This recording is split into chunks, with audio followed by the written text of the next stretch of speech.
Estamos tan acostumbrados a la gratificación inmediata que, cuando empezamos a cambiar algo y no vemos resultados rápidos, pensamos que no vale la pena, pero la mayoría de los cambios reales son invisibles.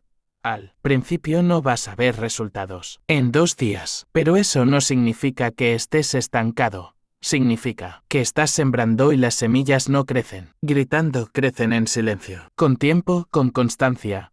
Sigue aunque no veas nada, porque el cambio no empieza cuando se nota, empieza cuando tú decides no rendirte.